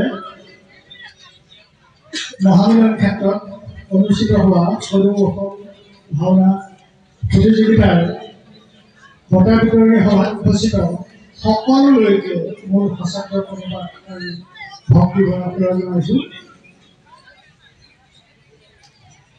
আমাৰ হাতত সময় একেবাৰে কম আৰু বহুত কাৰ্যসূচী আছে মই মাত্ৰ দুটা কথাহে ক'ম যে আমাৰ আগৰ দুইজন বিচাৰকে আমাৰ এই কমখন মানে ল'ৰাখিনিক পাই খুব জাৰি পেলাইছে কিন্তু মই বহুত ভাল পাইছোঁ যিহেতু প্ৰতিযোগিতা গতিকে আমি নিৰ্দিষ্ট কেইটামান মানে স্থান আমি বাচিবলগীয়া হৈছে কিন্তু প্ৰায়খিনি দলেই চেষ্টা কৰিছে আজি পোৱা নাই আৰু অলপ যদি উন্নত ধৰণৰ অভিনয় কৰে দ্বিতীয়খন প্ৰতিযোগিতা পাব গতিকে এই প্ৰচেষ্টাটো ইয়াতো শেষ হৈ যোৱা নাই গুৰুজনে শ্ৰীমন্ত শংকৰদেৱ গুৰুজনে ভাওনা সৃষ্টি কৰাৰ বহুতো কাৰণ আছে তাৰ ভিতৰতে এটা বৰ্তমান আমাক মানে লগা যে বৰ অসম গঢ়া বিভিন্ন জাতি জনগোষ্ঠী সকলোকে সামৰি সেই উদ্দেশ্যটো মহাপুৰুষ মাধৱদেৱে ঘোষাত লিখিছে ৰাম নহো জানাও আমি চাৰি জাতি চাৰিও আছো আমি নোহোৱাতি নহ ধৰ্মহীন দানুব্ৰতী ফগানি কিন্তু পূৰ্ণানন্দ সমুদ্ৰ ৰূপী ভট্ট পদ কমলৰ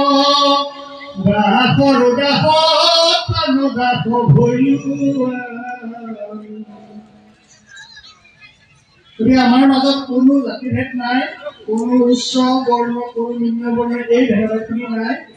মই স্ক্ৰিপ্টটোত পোৱা ভাৱৰীয়া লিষ্টখনৰ প্ৰথমতে মই খুব মনোযোগেৰে চাওঁ। তাত যেতিয়া মই দেখোঁ যে বায়নজন আমুক মহন্ত, গায়নজন আমুক দত্ত, আমুকজন ৰবি দাস, আমুক নাথ, আমুক দত্ত, এই যে আমাৰ যিটো ভাতৃত্ব প্ৰেম গঠন হৈছে আমাৰ যুৱ প্ৰজন্মৰ মাজত, এইটো মোৰ খুব ভাল লাগিছে দেখি। গতিকে আমাৰ মইনাহঁতে বুলিয়ে কৈছোঁ আৰু, কাৰণ এতিয়া যথেষ্ট যত্ন কৰিছে আৰু অধ্যয়ন কৰক। আৰু প্ৰতিখন ভাওনাৰ শেষতে তেওঁলোকৰ সেইদিনাৰ প্ৰদৰ্শনত আমি যিখিনি খুটি নাটি পালোঁ, লগে লগে আমি কৈ দিয়া হৈছে। গতিকে আজি আকৌ একেখিনি কথাকে আমি পুনৰাবৃত্তি নকৰোঁ।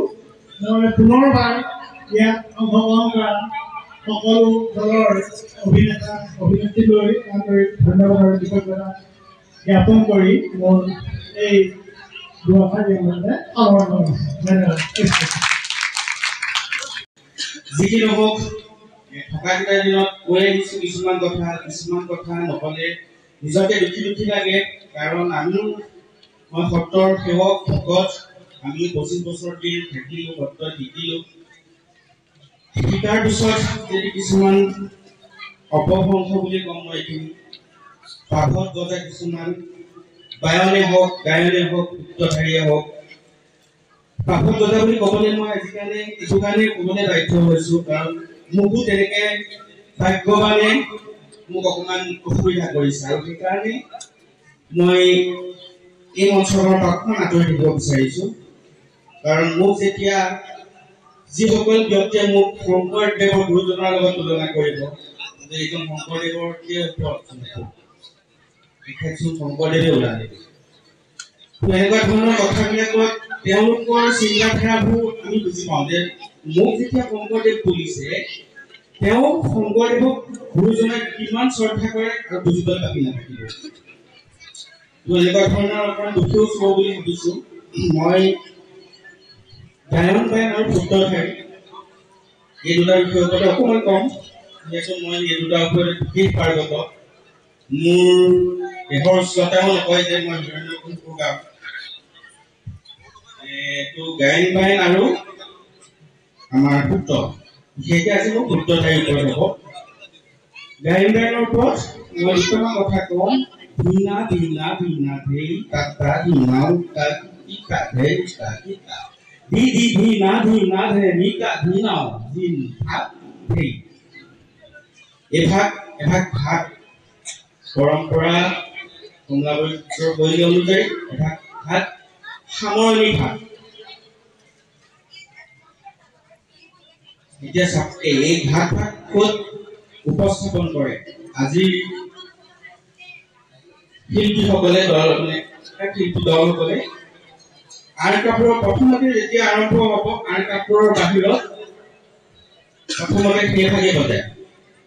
মানে চাওক, ক'লে গ'লগে সামৰি ভাগ ভাগে প্ৰথমে আৰম্ভ কৰে, মানে ভাওনাখন প্ৰথমতে সামৰিয়ে লয়, তাৰ পাছতে আৰম্ভ কৰে। ভাগ বজাওঁতেও গায়নজনে অকণমান অনুধাৱন কৰিব লাগে যে মই ভুল ভাগ ক'ৰ পৰা লৈছোঁ, এইটো ভাগ কোন সত্ৰৰ শৈলী মতে, বা মই এটা কথা সত্ৰ বুলি কৈ আছোঁ, সেইটো কিন্তু মই গাঁৱৰ যি পৰম্পৰা চলি আছে, ভাওনা গায়ন বায়ন বা সূত্ৰধাৰী যি পৰম্পৰা চলি আছে গাঁৱত, অতি জগতে চলি আছে সত্ৰ গাঁৱত, কিন্তু মই তেওঁলোকক অসন্মান নাই কৰা। মই তেওঁলোকক অসন্মান কৰাতে আজি এই প্ৰতিযোগিতাৰ ফলাফল মই নিজে সত্ৰৰ বৰগায়ন বুলি লোকে কয়, মই কিন্তু নিলিখোঁ দেই, মই অকল গায়নহে লিখোঁ। সত্ৰৰ প্ৰতি সন্মান জনাই বৰগায়ন কৈছে, আৰু নিৰ্মালি পাইছে কাৰণে কৈছে, সেইটো ক'বলগীয়া একো নাই, কৰিবলগীয়া একো নাই। কাকো আমি অশ্ৰদ্ধা নকৰোঁ। অশ্ৰদ্ধা কৰা মতে আজি এই প্ৰতিযোগিতাৰ পৰা যিটো গায়নে পাইছে, তেওঁলোকে সম্পূৰ্ণ এটা বেলেগ শৈলী বা ফুলৰ মতে তেওঁলোকে উপস্থাপন কৰিছিলে, আৰু মই তেওঁলোককে প্ৰাধান্য দি তেওঁলোককে পুৰস্কাৰটো দিবলৈ তেওঁলোকে অকল মই কোৱা কথা নহয় দেই, মই চাৰিওজনৰ সৈতে আলোচনা কৰিলোঁ। আপোনালোকে কেনেকুৱা দেখিলে, খুব ভাল লাগিলে বুলি কৈছে, খুব ভাল লাগিলে বুলি কৈছে, বহুত ভাল। মই ভাবিলোঁ তেওঁলোকক সন্মান জনাই আমি এই পুৰস্কাৰটো তেওঁলোকক দিয়া হওক। আৰু তেওঁলোকেও খুব সুন্দৰভাৱে, চাৰিজন মাত্ৰ বয়ান আছিলে, চাৰিওজনে সমানে বজাইছে, এটা চাবৰি ভাল নাই।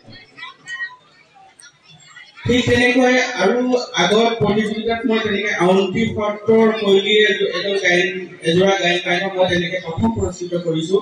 এতিয়া মোৰ কথাটো হ'ল কি, তেওঁলোকক যে মই পুৰস্কৃত কৰিছোঁ, মই নিজৰ এখন মোৰ ফুল আছে, মই তাৰ বায়ন হয়, মোৰ বা আমাৰ যি আছে কৈ তেওঁলোকক মই দিব পৰা নাই কিয়?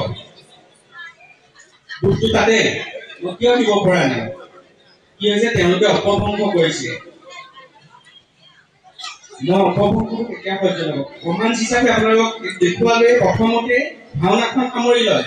ধিনা ধিনা ধিনা সেই টাটা ধিনাও টাটা হেৰি চাৰিটা ধিনা ধিনা ধিনা ধিনা চিন্তাত সেই এইটো ভাগ হৈছে একেবাৰে ভাওনাৰ শেষত কল্যাণ প্ৰমাণ মুক্তিমংগল গাঁও মুক্তিমংগল আচলতে এতিয়া সূত্ৰধাৰীয়ে গায়, অকল মুক্তিমংগল সকলো ভাৱেই গাব লাগে। আৰু সূত্ৰধাৰীয়ে গোৱাৰ কোনো অৰ্থ আছে বুলি মই নাভাবোঁ, মানে বিচাৰ প্ৰক্ৰিয়াত দেই, কাৰণ তেওঁ আগতে কৈছে যে ইতি সূত্ৰ নিষ্ঠ অনিষ্ট নিষ্কান্ত। তাৰপিছত সূত্ৰধাৰীয়ে ইয়াত কাণ মুখ সজুৱাই বহে, সামৰিয়াই ৰুপটিয়াই বহি থাকে, কিবা কৰে তেওঁক আমি চাবলৈও নাই, কৰিবলৈও নাই। আৰু কল্যাণ প্ৰমাণতে আমাৰ যি আমাৰ মানে মাৰ্কছ দিয়া হেৰি আছে, মই তাতে আমি সামৰো। কিন্তু মুক্তিমংগল ভাগ যে অকল সূত্ৰধাৰীয়ে গাব লাগিব তেনে কোনো কথা নাই, সকলো ভাৱৰীয়াই গাব পাৰে, মুখস্থ কৰি পেলাই 4 ছফাকে গাব লাগে। তাৰ পাছত হ'ল কি, আপোনাৰ গায়ন বায়নৰ যি গাই আছে, প্ৰায় কমলাবৰীয়া সূত্ৰৰ পদ্ধতিমতে গাই আছে, তাত কথা কিছুমান কৈছে চাবলৈ। এতিয়া গায়ন বায়নটো মানে কিছুমান ঢোলৰ ভুল সুৰটো মানে যিটো লয় থাকে সেইটো মানে সলাই পেলাই বিহুলে ৰূপান্তৰ কৰিছে। তাৰ উদাহৰণ এটা মই দিব বিচাৰিছোঁ। আজি দেখিছে মই অলপ প্ৰস্তুতকে আছো, পিন্ধি আছো শব্দযন্ত্ৰ। আমাৰ বায়ন কিবা আছে যদি অকণমান অঞ্চল দিছে, অকণমান ফুলটো ধৰি দিবা, মই নাচিম। প্ৰথমতে চুৱা চাঙি বগা চাঙি খুব মোটামুটি ঠিকে বজায় তেওঁলোকে, বগা চাঙি দুখন বজায়, খালি ওপৰৰ ফালে মুখে বজাইছে, ঠিকে আছে। তাৰপাছত আমি শ্ৰেষ্ঠ চাঙি তাত কামলৈকে ঠিকে থাকিব, তাত কামলৈকে গ'ল আগতে তাত ডাউন ডাউন বনাইছে মনোভাৱটো সেইটো হ'ব লাগিব। তাত ডাউন তাত ডাউন তাত ডাউন তাত ডাউন তাত ডাউন তাত ডাউন তাত ডাউন তাত ডাউন তাত ডাউন। এনেকুৱা ধৰণৰ প্ৰথম পৰ্যায়টো অকল তাত ডাউনকে আৰম্ভ কৰি 4-5খন সময় অনুযায়ী সময়ৰ যিহেতু আমি কম সময় পাওঁ, যিমান পাৰে 2-4খন পৰিমাণ আপোনালোকে দিয়ে দেখিছোঁ, আৰু এনেকৈ দিব লাগে। তাৰপাছত আহিব বেমাৰটো, মেইন বেমাৰটো এতিয়া আহিছে চাব, তাৰ পাছৰ পৰ্যায়টো। তাৰপৰা আহি গ'ল আচলতে এইটো টাটাও নাছিলে, বিহুলে কেনেকে আহিলে চাব দেই। এতিয়া মই বজাইছো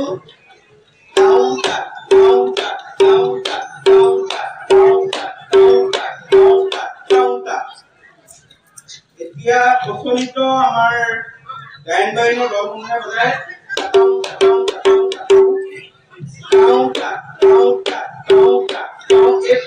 বেছিকে মন কৰিব, চলি আছে দিগদাৰ নাই, বাকীফালে দেখিব। এইটোৱে বেছি অপভংগ হৈছে, মানে বুলৰ গাঁথনি থাকে, বুলৰ গাঁথনিটো যদি সলনি হৈ যায়, তাৰ পিছৰ বুলখিনি গাঁথনিটো সলনি হৈ যাব। কিন্তু উদাহৰণস্বৰূপে চাওক, যিটো প্ৰচলিত সেইটো দেখাইছো, বুজিলা এনেকুৱা ধৰণৰ দেখাবলৈ বেয়া লাগিছে, বস্তু বেলেগ আছিলে। কাউন্টা কাউন্টা কাউন্টা কাউন্টা কাউন্টা এনেকুৱা ধৰণৰ পূজা দিলে এতিয়া তো কাউন্টা কাউন্টা কাউন্টা কৰে আৰু দেই তাৰপিছত এই কাটাও আৰু কি ହେଲା কাটাও কাটাও কাটাও কাটাও কাটাও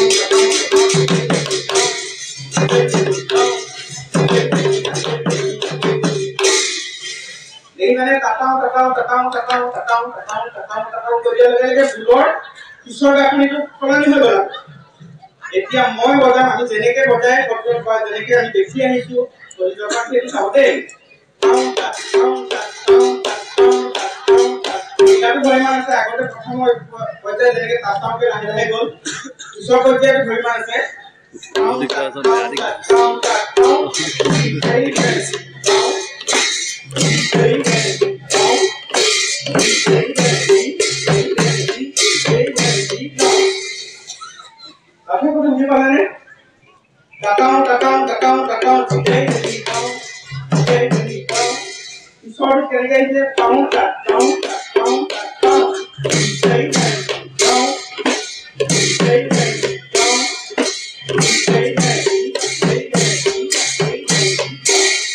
আগৰ দিনলৈকে ঠিকেই আছে এই কনফাৰেন্স কৰি ল'ব আপোনালোকে ভৱিষ্যতলৈ নহ'লে যিবিলাকে আমি পঢ়ি থাকোঁ বা যিবিলাকে একেবাৰে কৰি আছে শুনি আছে শুনিবলৈ অকণমান অসুবিধা হয় তাৰ পাছত আহিলে পানী পৰুৱা ভুল এইখিনি গ'ল আৰু মোটামুটিকে নাচ চাচটো উঠি কথা নকওঁৱেই তাৰপৰা আহিলে পানী পৰুৱা ভুল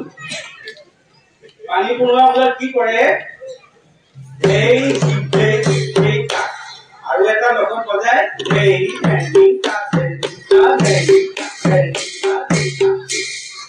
এই ভুল উঠা হৈছে চুৰ ধেমালি ভুল তোমালোকে কিন্তু আগত ন ধেমালিহে বজাই আছিলা তোমালোকে জঁপিয়াই পেলাই গৈ পালাগে আকৌ চুৰ ধেমালি পালাগে মানে ধেমালি 12খন চাহিদি 24খন এনেকে ভাগ আছে আৰু ধৰক ভাওনাত কি ধেমালি বজাব ন ধেমালি আৰু খোৱা ধেমালি এনেকুৱা ধৰণৰ ধেমালি বজাব তাত তুমি গোটেই সোপা ভুল সামৰিব নোৱাৰা কথাটো হৈছে কি এই সামৰা যিটো মানে গোটেই ভাল ভাল ভুলবোৰ আচলতে কথাটো কি আছে আমি যেতিয়া বাহিৰত আমি আমাৰ অসমৰ হৈ প্ৰতিনিধিত্ব কৰিবলৈ গৈ পেলাই আমি বাহিৰত যেতিয়া আমি দেখাওঁ আমাৰ সংস্কৃতিটো তেতিয়া আমাক সময় দিয়া মাত্ৰ 3 মিনিটত আমি কি কৰোঁ তাত আমি পৰম্পৰা ৰক্ষা কৰিবলৈ নাযাওঁ তাত গুৰু অকণো নাথাকে এই পৰম্পৰা ৰক্ষা কৰিবলৈ নাযাওঁ তাত কি কৰোঁ 3 মিনিটৰ সময়ত আমি ভাল ভাল যিবোৰ ভুল আছে মানে দুটাৰ ভুল যে আমি বাহিৰৰ দৰ্শকক কিন্তু আমি আমোদ দিব পাৰিব লাগিব তেনেকে আমি কিছুমান ভুল সংযোগ কৰি পেলাই ভাল ভাল ভুলবিলাক আমি প্ৰদৰ্শন কৰোঁ সেই ভুলবোৰ আজিকালি ভাইৰেল হৈছে ভাইৰেল হোৱাৰ পাছত কৰাৰ কাৰণে এনেকুৱা ধৰণৰ পৰিস্থিতি হৈছে সেই পানী পৰুৱা ভুল বজাব লাগে টিকটাক দেই ডাউন ডাউন টিকটাক দেই ডাউন মৰা টিকটাক দেই ডাউন ডাউন টিকটাক দেই ডাউন এইটোতে ঘূৰণি আমাৰ প্ৰথম বিভিন্ন খোজ থাকে অলপ চমুৱাইছো তাৰপৰা যেতিয়া পানী পৰুৱা মূল পানী পৰুৱাটো দিব তেতিয়া টিকটাক দেই ডাউন ডাউন টিকটাক দেই ডাউন ডাউন টিকটাক দেই ডাউন পানী পৰুৱা অকল এই দুটা বুলিয়ে ব্যৱহাৰ হয় মনত ৰাখিব তাৰপিছত আহিলে লাহেকে বহি পেলাই আৰম্ভ কৰিলে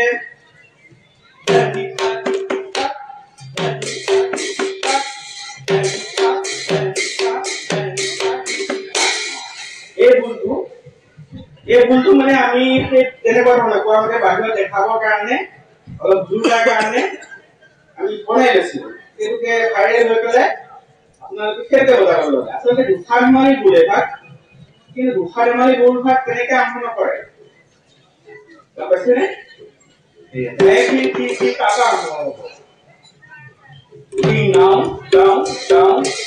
এনেকে আৰম্ভ হয় তাৰপৰা হস্ত প্ৰদৰ্শন হ'ব তাৰপৰা এতিয়া মূল কথাটো হৈছে গুৰুঘাট গোসাঁই মালিটো গোসাঁই লগাই 2-4খন মান ভেলিকা বজাই 2-4খন মান আপোনালোকৰ হস্ত প্ৰদৰ্শন কৰিলে আৰু গোসাঁই লগাই কিন্তু দুখাকি গোসাঁইৰ কাৰণে আমাৰ সময় অভাৱ হয় দুখাকি নাগায় হস্ত 2খন পৰিৱেশন কৰে তাৰপৰা গুৰুঘাটটো এতিয়া কি ক'ম এতিয়া বায়নসকলক মানে আমি ভুলতে ভুল কৰি অৱস্থা বায়নসকলক আমি শ্ৰেষ্ঠ কৰিব মানে এজন শ্ৰেষ্ঠ বায়ন এজন ভুলো কৰিছে কিন্তু দেই কোনো এজন শুদ্ধ বায়ন নাই কোনো এজন শুদ্ধ গায়ন নাই কোনো এজন শুদ্ধ সূত্ৰধাৰী নাই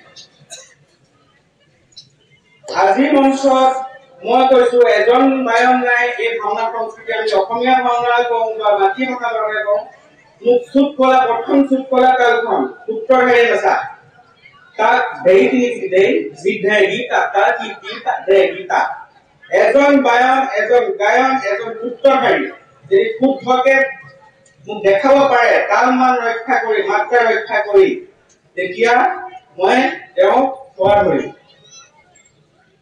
মই তেওঁৰ ওচৰত মই তেওঁৰ শ্ৰীচৰণত মই সেৱা কৰিম এজন ওলাই কিন্তু মোৰ অভিজ্ঞতাৰ পৰা কৈছো মই কাৰণ ভাওনা মই চাই আছো এজন বায়ন ওলাই কিন্তু মই কিন্তু সত্ৰৰ বায়নসকলক নাই কোৱা বৰ্তমান যিসকল বায়নে চলাই আছে গায়নে চলাই আছে সূত্ৰধাৰীয়ে চলাই আছে দেখাব নোৱাৰে কিন্তু এতিয়া কওকচোন কোনজন সূত্ৰধাৰী শুদ্ধ কোনজন বায়ন শুদ্ধ কোনজন গায়ন শুদ্ধ এজনো নহয় মানে তুলনা কাৰো কোনো নাই মোৰ নাই বাকি এই ক্ষেত্ৰত তেওঁলোকৰ নাই শুদ্ধ বুলি আপুনি কাৰো ক'ব নোৱাৰে গুৰুঘাটটোৰ অলপ অপভ্ৰংশ দেখিছো গুৰুঘাটৰ আগত কেতিয়াও জয়ধ্বনি বা হৰিধ্বনি নাথাকে গুৰুঘাটটোকে ভুল কৰে সেইজনকে কেনেকে শ্ৰেষ্ঠ বায়ন দিব কওকচোন যদি গুৰুঘাটটোৱে ভুল কৰে আৰু গুৰুঘাটত দেখিছো দুটামান এনেকে বহি লৈছে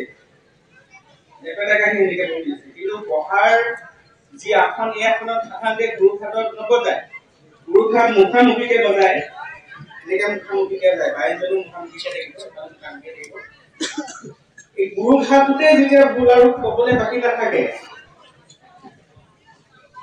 তাৰ পাছত এয়া গ'ল আহিলে সূত্ৰধাৰী তাণ্ডৱ প্ৰধান নাচ আমি জানো কিন্তু এতিয়া সময়ৰ গতিত লাহেকে প্ৰকৃতি প্ৰধান নাচলে কৰিছে এই তাৰ পাছত সূত্ৰধাৰীয়ে আঙঠি পিন্ধা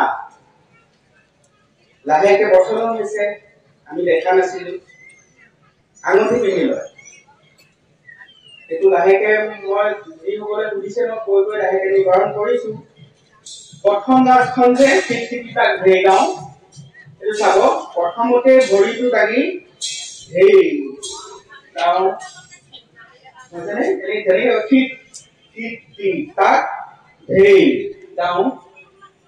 এই প্ৰথম নাচখনৰ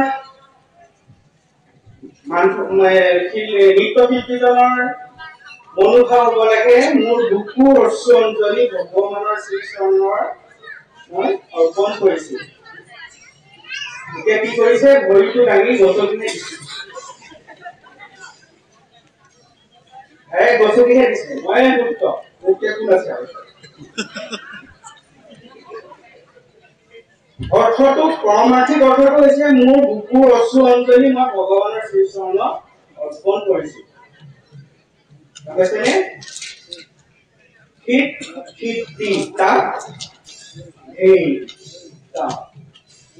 প্ৰথম কৈছো দেই এইটো তাণ্ডৱ ভংগী তাৰপিছত আহিলে যিখিনি কথা কৈছো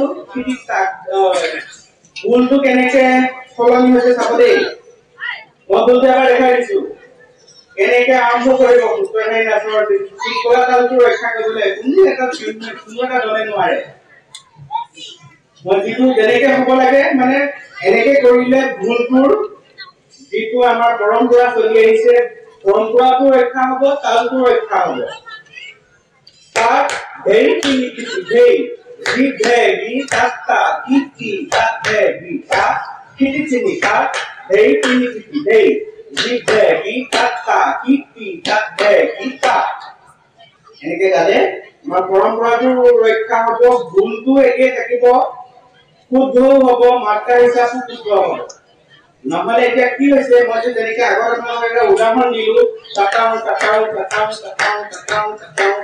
বুঝলে গ'ল কিনে এই সূত্ৰধাৰী এই ভুলখনত ক্ৰমান্বয়ে অলপ বেলেগ হৈ গৈ আহিছে এতিয়া প্ৰচলিত বজাই কেনে তালটো ৰক্ষা হয় কিন্তু ভুলটোৰ গাঁথনিটো লৰি যায় এতিয়া কেনেকৈ টিপ টিপ তিনি তাক এই তিনি এই তাক দিছে কি সাতটা কি তিনিটা কি তাক আৰু এটা হেৰিয়ত যায় আৰু এটা পদ্ধতি তাকে তিনি দেই দিছে কি সাতটা কি তিনিটা কি তাক তাকে তিনি তিনি বুজিলো মানে লৰি গ'ল ভুলটো পৰম্পৰাটো ৰক্ষা নহ'লে ভুলটো যেতিয়া সুৰটো লৰি যাব তেতিয়া তাৰ সোৱাদটো নাইকিয়া হৈ যাব কিন্তু তেতিয়াহ'লে মই যে ক'লো এই কথাটো মই একেবাৰে পৰিষ্কাৰ কৰি দিব কৈছো আমাৰ সূত্ৰধাৰী কি কৰে লাহি উৰা কৰে হ'লে তাত হেৰি তিনি হেৰি জিভে কি তাত কা কি তাত দে কি তা প্ৰথম মূলটো ধৰি লওক অকণমান জিৰাই লওক তেতিয়া আহিব কিন্তু তিনি তাত হেৰি তিনি হেৰি জিভে কি তাত কা কি তাত দে কি তা কিন্তু তিনি তাত হেৰি তিনি হেৰি জিভে কি তাত কা কি তাত দে কি তা কিন্তু তিনি তাত হেৰি তিনি হেৰি জিভে কি তাত কা কি তাত দে কি তা এইফালে কৰিব পাৰে এইফালে মুখে নকৰিলে ভাল পাৰিলে এইফালে মুখে কৰিব এইফালে পিছফাল দিবলৈ অলপ দেখিবলৈ বেয়া হয় সেইকাৰণে সন্মুখত কৰিলে এইফালে কৰিলে ধৰক বা এইফালে কৰিলে তিনিটা চাইডত কৰি আপোনালোকে সামৰি দিব পাৰে তাৰপৰা চূড়া তালে আহি গ'ল তাৰপৰা তাত ভেই ডাউন এই জলঘূৰ যে মাৰে জলঘূৰ কিন্তু জলবিলাকত জোৰ নাই মোৰ পৰা এইখিনি কৰিব দিয়া হৈছে মোৰ জোৰ নাই জলবিলাকত জোৰ নাই এনেকৈ কৰিব ভৱিষ্যতলৈ শুদ্ধ হ'ব মানে কি হৈছে আমি পৰম্পৰাটো এইটো কাৰণে গুৰুত্ব দিবলগীয়া হৈছে ভুলটোৰ যিটো পৰম্পৰা যিটো গাঁথনি আগৰ পৰা আছে তাত এটা সোৱাদ বেলেগ আছে যদি আমি তাক বিবাহ প্ৰকাৰে তালটো বান্ধিবলৈ গৈ ভুলটোৰ যিটো সুৰ আছে তাক লৰাব নালাগে তাৰ সোৱাদটো নাইকিয়া হৈ যায় আৰু হস্ত সূত্ৰধাৰী হস্ত খাইছো নান্দিগীতে হওক অৰ্থপ্ৰতিমাই হওক তাৰ হস্তবোৰ কিছুমানে এতিয়া কিছুমানে মোক এই ক্ৰোধ দেখাবলৈ এনেকুৱা ধৰণৰ এটা হস্ত ব্যৱহাৰ কৰে হয়নে ক্ৰোধ এনেকৈ দেখে কিন্তু আমাৰ সত্ৰীয়াৰ যিহেতু শৈলীত এই হস্তটো আমাৰ নাই এই হস্তটো আমাৰ নহয় সূত্ৰধাৰী নাচক এইটো কাৰণে ধৰি থকা হৈছে সূত্ৰধাৰী নাচটো আপোনালোকে এইটো সম্পূৰ্ণ ভাওনা আমাৰ লোক সংস্কৃতিত এইটো সূত্ৰধাৰীটো হৈছে শাস্ত্ৰীয় নৃত্য আপোনালোকে নিশ্চয় জানে 2000 চনৰ 15 নৱেম্বৰ তাৰিখে এই নৃত্যৰ শাস্ত্ৰীয় নৃত্য স্বীকৃতি লাভ কৰিছে তো এই নৃত্যটো আজিকালি আমাৰ লোক সংস্কৃতি যি আমাৰ ভাওনা সংস্কৃতি তাৰ উপৰংগৰ ভিতৰতে আমাৰ সূত্ৰধাৰী নৃত্য প্ৰদৰ্শন কৰা হয় আপোনালোকে সেইকাৰণে আপোনাৰ মনোযোগ দিব যে শাস্ত্ৰীয় নৃত্য এটা আপোনালোকৰ মন মৰ্জিমতে আপোনালোকে নাচিব নোৱাৰিব যিকোনো হস্ত আপোনালোকে প্ৰদৰ্শন কৰিব নোৱাৰিব আপোনালোকৰ মন গ'লে যিকোনো হস্ত প্ৰদৰ্শন কৰিব নোৱাৰিব কাৰণ এইটো এটা শাস্ত্ৰীয় নৃত্য আমাৰ লোক সংস্কৃতি ভাওনাৰ মাজত সোমাইছে যিটো ই এক শাস্ত্ৰীয় নৃত্য সেইকাৰণে আপোনালোকৰ মতে কৰিব নোৱাৰিব আৰু এটা বেয়া দেখোন সূত্ৰধাৰী নাচতে সেৱাটো কৰে যে এনেকৈ আহি যে সেৱাটো কৰে যে এই দুদিন একদম পুৰা যে এনেকুৱা একদম